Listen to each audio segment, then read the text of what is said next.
સાબરકાંઠા નજીક ગઢડામાં આવેલું ભગવાન શામળિયાનું પવિત્ર ધામ આજે પણ ભક્તોની અખૂટ આસ્થાનું કેન્દ્ર બન્યું છે.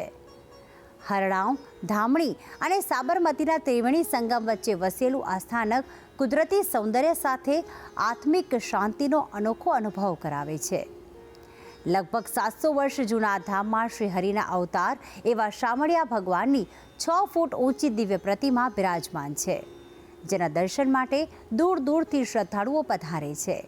ત્યારે આવો કરીએ ગઢડા શામળાજીના આ પવિત્ર ધામના દર્શન. સૌ હરિભક્તોની અનન્ય આસ્થાનું કેન્દ્ર બનેલા ભગવાન શામળિયાનું આ ધામ ખેડબ્રહ્માથી 15 કિલોમીટર ગઢડામાં આવેલું છે. ચારે તરફ ભવ્ય પર્વતોથી ઘેરાયેલા આ સ્થાનકમાં કુદરતની સુંદરતા માણવાની સાથે હરણાવ, ધામણી અને સાબરમતીના ત્રિવેણી સંગમ પર શ્રી હરિના અનન્ય દર્શન થાય છે.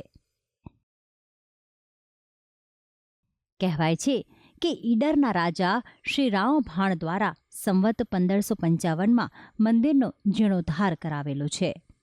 તો કેટલાક સંશોધકોના મતે આ મંદિર સોલંકી યુગનું પણ માનવામાં આવે છે. ગર્ભગૃહમાં દેવ ગદાધર શામળાજીની પૂરા કદની અદ્ભુત પ્રતિમા સ્થાપિત છે. શ્યામ સુંદર શ્રી કૃષ્ણની આવી અનન્ય પ્રતિમા બીજા કોઈ મંદિરમાં જોવા મળતી નથી.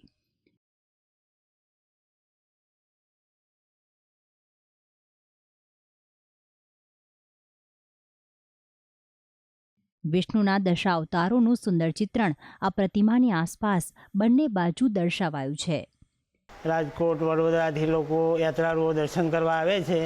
એ લોકોનું કહેવું એવું થાય છે કે આપણા ભારતભરમાં આવ્યું વિશાળ મંદિર કે 10 અવતાર સાથે ભગવાનની મૂર્તિ કોઈ જગ્યાએ જોવા મળતી નથી, અને અહીંયા ભગવાનની 10 અવતાર સાથેની મૂર્તિ છે, અને યાત્રાળુઓ બહુ મોટી સંખ્યામાં દર્શને આવે છે. પ્રભુની પ્રતિમાના પ્રાગટ્યની કથા ઘણી જ રોચક છે. પ્રાચીન સમયમાં એક ખેડૂત જંગલમાં ખાખરાના એક ઝાડને જ્યારે તે કાપવા લાગ્યો ત્યારે તેમાંથી રક્તની ધારા છૂટી. સૌ ગામ લોકોએ આ જગ્યા ખોદી તો ખાખરાના થડ પાસેથી પ્રભુની પ્રતિમા મળી આવી. ગામ લોકોએ આ ચમત્કાર જોયો. ત્યારબાદ આ પ્રતિમાનું સ્થાપન ઊંચી ટેકરી ઉપર કરવામાં આવ્યું.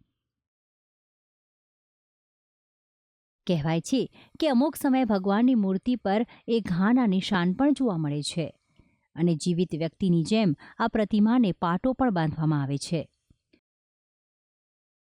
હાલના શામળાજી મોટા મંદિર કરતાં પણ એ મૂર્તિનું કદ ખૂબ જ મોટું છે, અને એ મૂર્તિ એટલી બધી પ્રભાવશાળી મૂર્તિ છે ને કે તમને એમ થાય કે અહીંયા જ રોકાઈ જઈએ.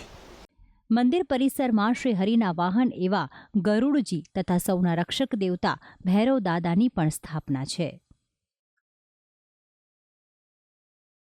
તો આમ શામળિયાનું આ કલ્યાણકારી સ્થાનક પ્રાચીન વારસાને સાચવવાની સાથે ભક્તોની અપાર શ્રદ્ધાનું કેન્દ્ર બન્યું છે.